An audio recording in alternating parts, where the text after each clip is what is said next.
As Americans become more and more aware of what they're eating and where it comes from, many are seeking out alternative food sources like this farmer's market in Columbus, Ohio, where they can purchase meat and produce direct from local providers. Others are taking it one step further. A recent study by the National Gardening Association revealed that 43 million families started growing their own food in home gardens in 2009 alone. But what if I told you about two radical innovators whose ideas have led some to call them culinary madmen? Morgan Frank and Bucky Miller described themselves as nutritional entrepreneurs. How did you become interested in the way America eats? I am an American and I eat, so it was something that personally I had a connection to. That was my way in. Ever since I was a small child, I've had this addiction to food, and I was proud that I finally was able to talk about it.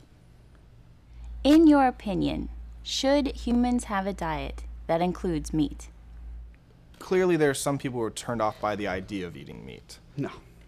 There are some. No. There are some people who don't want to eat No. meat because it's like an animal and it's being hurt or killed, depending on how it's prepared. Let's think of a different source for our meat. I was inspired by the starfish. If you cut off a starfish's arm, It grows another arm. it regenerates another arm in its place. Why can't we do that with humans? Just like a starfish loses its arm and then regenerates a new one, humans will grow an additional appendage which will then be harvested for food. Later, another arm will grow in its place, creating a self-sustaining food cycle. System. There's also this option of growing the extra arm with or without the bone. With bone, traditional. Or without, which is, it's easier to eat, but the downside is it's less useful during the cultivation period. I'd be lying if I didn't say I had some concern about cultivating the desire for human flesh. But I trust the American people to know the difference between a self-cultivated limb for eating and a naturally grown one. Since this technology involves regenerating limbs, would it be possible that it could benefit amputees? I mean, we could. We haven't really talked about that. It seems sort of like a waste of food. Morgan, in your book, What's Eating You, You describe a world that's very different from our own. Give us an example. My dream is for a mother to say to her child, "Eat your vegetables," and the child has no idea what she's talking about. There are many possible negative repercussions, but I choose not to see them. If you want to live longer and be miserable, then you should read my book. As you know, the meat production industry contributes more to global warming than the entire transportation sector. How do you see your work from an environmental standpoint?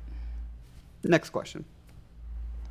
What is the message that you'd like our viewers to come away with tonight? The limb you eat is... This is good. He wrote it in the car. The limb you eat is a tasty treat.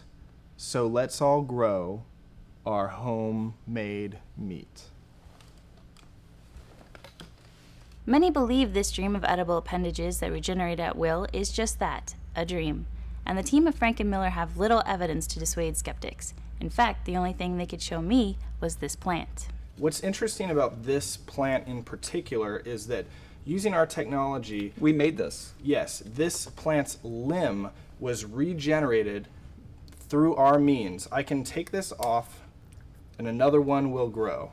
Right. All we have to do now is port that over to humans. I think of actually this leaf.